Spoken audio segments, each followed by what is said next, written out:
Hello, my friends, and welcome back. Thank you very much for being with me again today. You remember in the 19th century, it was the scramble for Africa, and that was some European countries tried to get as much territories and colonize um, Africa, and they were trying to grab as many territory as possible. And that was the scramble for Africa or Africa. So now we're gonna have we have it, the scramble for Asia, and probably scramble for the whole world. And what I mean by that, since the second club is information right now in its creation, the first club is United States club with its servants, with his vassal states.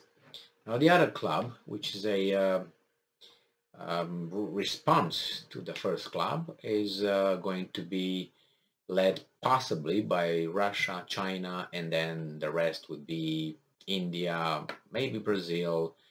We'll find out who else. Nevertheless, because of the first club hegemony for about 30 years, since the collapse of the Soviet Union, it allowed the only club and mainly the leader, the only leader, one leader over there, to do whatever kind of the leader wanted with countries and treat them sometimes fairly, most of the time I would say not fairly, because it ruled by force, threats and blackmail. That was the style. Maybe that's going to be the style of the second club too, because it seems like that's the way we function as human beings. That's why our civilization just go and come and go, like it's a cycle. Nevertheless, now with the emergence of the second club, the first club is trying to go and sends its minions around, try to convince by, they call them by investments, which is bribes technically, different countries. They send Japan first. If you remember, Japan went in East Asia and tried in different, knocked at different doors, tried to say, hey, are you coming? Are you with us? Went even to India and offered about $40 billion of investments in India. And India said, no, thank you. Get the out. Nevertheless. So, and then Japan came back and reported to Europe and went to Europe. And I say Europe, I say Great Britain. I don't say Germany, France, or Italy. No, those are the plantation countries. The house servant is UK. Nevertheless, the formation of the second club is occurring, and there are countries who were hurt, were mistreated by the first club, and now they look at Russia and think that there's a way out. Maybe if we go by with this club, it's going to be better than with the other club. Therefore, the United States tries to influence and attract certain countries, like Japan right now is over there. It was before, but now even more.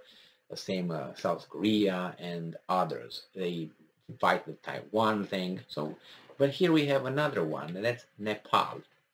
Maybe you're not familiar with Nepal. Well, aside from the ascendants over at Everest, Chomolungma, I don't really know the Sherpas helping people through Nepal, high altitude. I don't have too much information. I know the capital, Kuala Lumpur, Kathmandu, I'm sorry, Kuala Lumpur, my God, Indonesia or something. Kathmandu, and that's it. So we have this article from South China Morning Post from today, June 23rd. And it says, China commends Nepal's decision to reject U.S. partnership program. So you see, the United States is in a partnership with Nepal, okay, with Nepal. And the partnership is like this. We're going to give you some money, and you let us use your territory and your vote at United Nations or whenever we need it.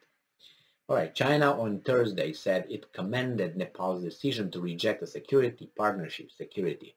Security from what? We're going to defend. You pay, it is like in the neighborhood, it's protection money.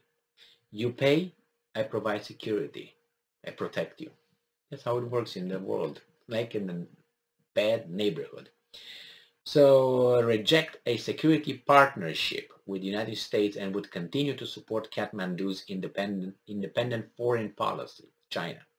Foreign Ministry spokesman Wang Wenbin said Nepal saw the State Partnership Program, SPP, as a military and security initiative closely linked to the U.S. Indo-Pacific strategy, which goes against the natural interest of Nepal and its long-held non-aligned balanced foreign policy. This is what the Chinese say. Kathmandu on Monday said it would not move ahead with the SPP amid widespread opposition to the partnership from within the country. They're going to be a little beautiful a yellow revolution, not orange. Do you have, and he says, as Nepal's friendly and close neighbor and strategic cooperative partner China commends the Nepalese government's decision, Wang told reporters in Beijing. And I'm quoting again, China will continue to support Nepal in upholding its sovereignty, independence, and territorial integrity and support Nepal's commitment to its independent and non-aligned foreign policy. China stands ready to work with Nepal to jointly safeguard regional security, stability, and shared prosperity. So China says, I congratulate you, Nepal, from not giving in to those guys who just want to take over and supposedly a security partnership. But you know what? We're going to provide you with security and partnership ourselves. So China will continue to support Nepal in upholding its sovereignty and independence. Okay, how would you support it? And territorial integrity and support Nepal's commitment to its independent and non-aligned foreign policy. China stands ready to work with Nepal to jointly safeguard regional security, stability, and shared prosperity. You know what that is? Thank you for not joining that club. Welcome to my club. So yeah, that's Nepal's decision is a setback for the U.S. effort to expand its security influence in South Asia under the Indo-Pacific strategy. The SPP is administered by the U.S. National Guard Bureau. It was set up in 1990s to pair former Soviet bloc countries with the National Guard in American states, and now serve as a key security cooperation tool that includes partnership with 93 countries. So this is what they say. The tentacles were all there in these 30 years when Russia was out and China was nowhere. Nepal first applied to join the SPP in 2015 as it wanted humanitarian assistance after a devastating earthquake that year and was accepted in 2019 according to the US. So yeah, give us the money and we're going to bend over and take it easy, if you know what I mean.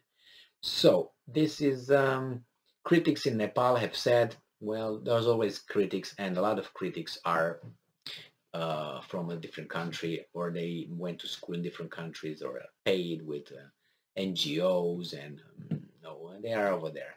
So in February, Nepal's parliament ratified a $500 million grant from the Millennium Challenge Corporation, a U.S. government aid agency, that's the money, to fund an electricity transmission line and road improvement project. That's beautiful. And then they ask for something, right? I give you, but then, it's with earmarks. The move, seen by critics as part of the Indo-Pacific strategy, sparked widespread protest amid concern about the potential military aim. Are you really? That's what the whole thing is. The security. I provide security. I give you money, but then I get in home. That's why I give a marriage advice. From that to marriage advice.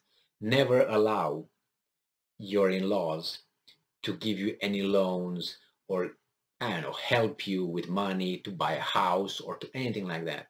Because once they do that, That's a foothold right there in your marriage. I didn't do that. I'm just saying. This sounds like that because I knew that. I saw it around me in my life, and I said, that's never going to happen, even if I starve. And remember, they think, the parents, they want to be involved because they want to help. In this case, it's not that. It's not the parents. But in the case of the parents, they want to help. They want to be involved because they love their child. They want to make sure that they have a say. Now it's between the two, the child, which is the woman or the man, and the partner, if they allow their parents to get involved. If they allow their parents to get involved in their decisions in the family, that's going to be ending up either in a divorce sooner or later, or he or she, the other person, will say, you know what, is weak, very weak, and is going to take it deep, deep, deep for the rest of his life, unless, the parents are going. Nevertheless, so this is with America. I get involved in, and then I'm going to say, well, I'm going to have something to say now. The same thing happens here with the federal government and the state.